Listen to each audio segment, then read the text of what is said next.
આપણે ગુજરાતી જ્યાં પણ જઈએ તો થેપલા તો જોઈએ ને, અને આપણા કોઈ પણ સગાવાલાને બહારગામ મોકલવા હોય તો થેપલા 2 મહિના સુધી કેવી રીતે સારા રહે તેના માટે શું કરવું તેની પૂરી રીત અને સ્પેશિયલ ટિપ્સ આપી છે, જેથી તમારા હાથના બનેલા થેપલા પણ બહારગામ કોઈને પણ મોકલાવી શકાય. વિડીયો પસંદ આવે તો ચેનલને સબસ્ક્રાઇબ જરૂર કરજો. Happy cooking, enjoy eating. સૌથી પહેલા 2 કપ એટલે કે 400 ગ્રામ જેટલો ઘઉંનો રોટલીનો લોટ લઈએ છીએ. હવે આપણે તેમાં બધા સૂકા મસાલા કરીએ. ફ્રેન્ડ્સ, આપણે જ્યારે કોઈ પણ વસ્તુને વધારે સાચવવી છે તો તે વસ્તુમાં ભેજનું પ્રમાણ ના હોવું જોઈએ. એટલા માટે જ આપણે આ થેપલાને જો લાંબો સમય સાચવવાના છે તો જેટલું ભેજનું પ્રમાણ ઓછું હશે તેટલા સરસ લાંબો સમય ટકશે.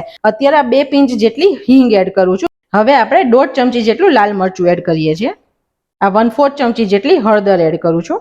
1 ચમચી જેટલું ધાણા જીરું પાવડર એડ કરું છું. આ 1 ચમચી જેટલા સફેદ તલ એડ કરું છું. ફ્રેન્ડ્સ, આ બધા મસાલાનું માપ તમે તમારા ટેસ્ટ પ્રમાણે પ્લસ માઇનસ કરી શકશો. આ 1 ચમચી અજમો છે, તેને હાથેથી મસળીને લઈએ છીએ. આમાં અજમાની ફ્લેવર એટલે કે સ્વાદેય સરસ આવશે અને પચવામાં પણ સરળ રહેશે. આ અડધી ચમચી જીરું છે, જેને પણ હાથેથી મસળીને નાખીએ જેથી તેની સુગંધ સરસ આવશે. ફ્રેન્ડ, સાદા મેથીના થેપલા અને આ મેથીના થેપલામાં ફરક શું છે તે તમને કહું. આપણે જ્યારે સાદા મેથીના થેપલા બનાવીએ છીએ ત્યારે મેથીની ભાજી હોય છે તેને સમારી ધોઈ અને નાખીએ છીએ તો તે 2 દિવસ સુધી જ સારા રહે છે. અત્યારે આપણે લાંબો સમય સુધી જ્યારે થેપલા રાખવા છે ત્યારે આપણે તેમાં કસૂરી મેથીનો ઉપયોગ કરવાનો. કસૂરી મેથીથી ટેસ્ટ પણ સરસ આવશે અને લાંબો સમય સુધી થેપલા સારા રહેશે. અત્યારે હું 1 ચમચી જેટલી એડ કરું છું. જો તમારે સાદા થેપલા બનાવવા હોય મેથીની ફ્લેવર વગરના તો તમારે કસૂરી મેથી સ્કીપ કરવાની.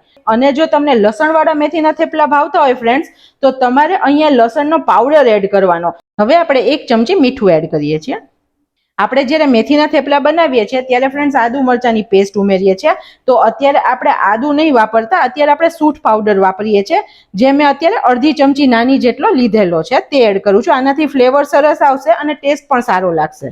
હવે આપણે આમાં તેલ ઉમેરીએ. 15 ml ની 1 ચમચી એવી 2 Tbsp આપણે તેલ ઉમેરીએ છીએ. પછી આપણને પાછળથી જરૂર લાગે તો આપણે 1 ચમચી એડ કરશું. હવે આપણે એકદમ સારી રીતે મસાલા અને તેલને મિક્સ કરવાનું છે. ફ્રેન્ડ્સ, આ સ્ટેપ બહુ જ ઇમ્પોર્ટન્ટ છે. જો તેલ સરખું આપણા લોટમાં નહીં લાગેલું હોય ને તો આપણા થેપલા બહુ ચવડ બની જશે.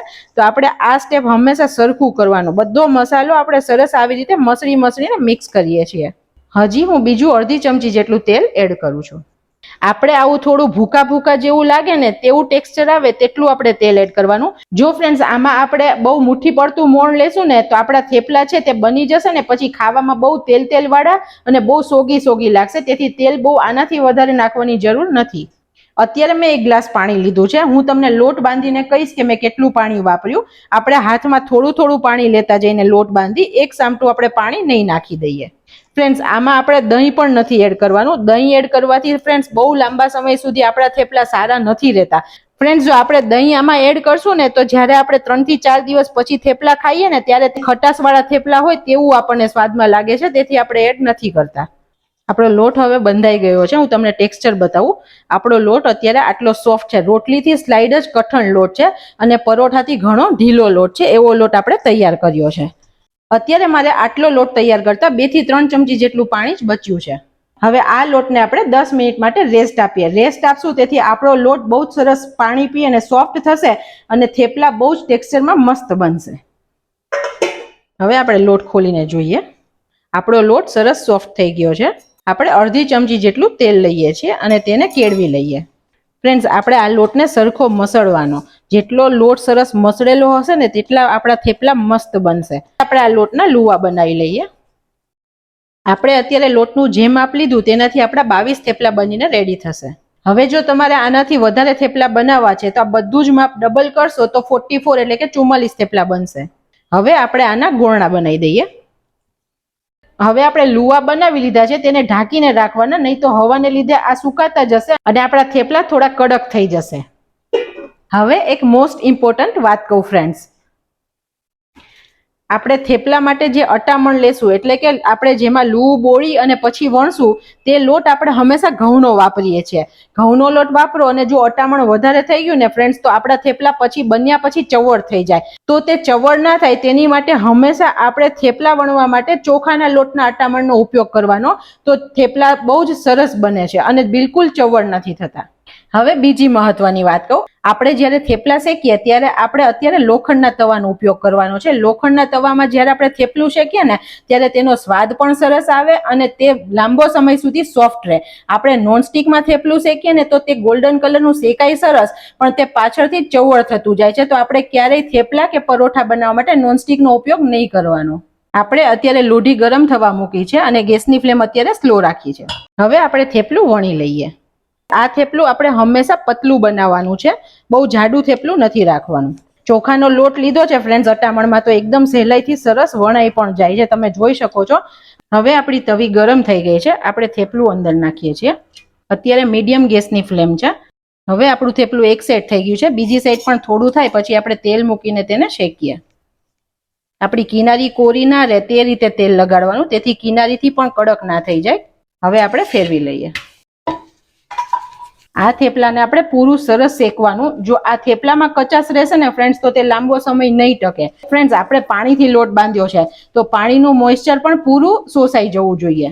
હવે આપણું થેપલું શેકાઈ ગયું છે, આપણે તેને કાઢી લઈએ. હવે આપણે જેટલા થેપલા બનતા જાય તેને આવી રીતે કોઈ પણ સ્ટેન્ડ અથવા તો કોઈ પણ થાળીની અંદર છૂટા છૂટા રાખવાના. આપણે તેની થપ્પી નહીં કરી દેવાની, કારણ કે થપ્પી કરીએ તો તેમાં વરાળનો ભાગ આવે અને આપણું થેપલું બગડી જાય. તો આપણે આવી રીતે બધા થેપલાને બનાવી અને ઠંડા થઈ જવા દેવાના. હવે આપણા બધા થેપલા બનીને રેડી થઈ ગયા છે અને પૂરા ઠંડા પણ થઈ ગયા છે. હવે રૂપલ્સ ટેસ્ટી ટ્રીટમાં વ્યુઅર્સની ફરમાઈશ હતી કે આપણે આ થેપલાને બહુ લાંબા સમય સુધી ટકાવી શકીએ અને આપણે બહાર જ્યારે લઈ જવા છે ત્યારે કઈ રીતે પેકિંગ કરીને લઈ જવા, તો હવે હું તમને તે બતાવું. સૌથી પહેલા તો ફ્રેન્ડ્સ આ થેપલાને આપણે 4-5 દિવસ બહાર રૂમ ટેમ્પરેચર પર રાખી અને ખાઈ શકીએ છીએ. તેનાથી વધારે સ્ટોર કરવા છે તો હું તમને તેની રીત બતાવું. આપણે એક એલ્યુમિનિયમની ફોઇલનો ચોરસ ટુકડો લઈ લીધો છે. તેની અંદર આપણે 4 થેપલા મૂકીએ છીએ. આપણે 4 થેપલાના બંચ બનાવવાના છે. અને ફ્રેન્ડ્સ આપણે આ થેપલા જ્યારે કાઢીએ ત્યારે આખું બંચના થેપલા પતાવી દેવાના, આપણે ફરીથી તેને સ્ટોર નહીં કરવાના. હવે આની ઉપર આપણે બીજી ફોઇલ મૂકીએ છીએ અને સરસ આપણે સાઈડથી દબાવી દઈએ છીએ. આની અંદર હવા ના રહે તે રીતે આપણે કર્યું છે. હવે આપણે આને ફોલ્ડ કરીએ. એકદમ ઇઝીલી સરસ ફોલ્ડ થઈ જશે.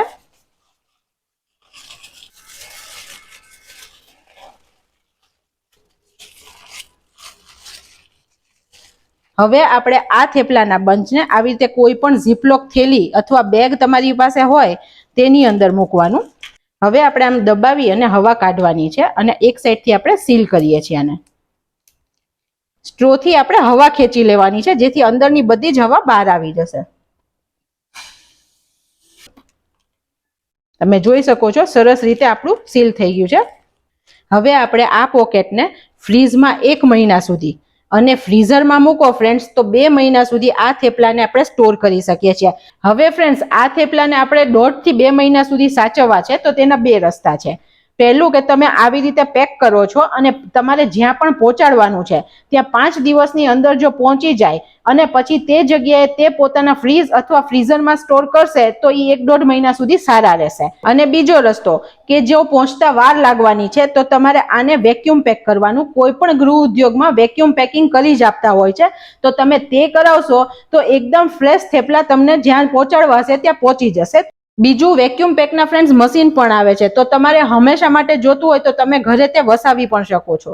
ફ્રેન્ડ્સ આ રેસીપી તેમની માટે ખૂબ કામની છે જે લોકો એબ્રોડ રહે છે અથવા તો અહીંથી ઘરેથી કોઈને મોકલવું છે અને તમને ત્યાં પોતાનો સ્વાદ જોઈએ છે, તો આ વસ્તુ આપણે ઘરે બનાવીને બહુ જ સારી રીતે પહોંચાડી શકીએ છીએ.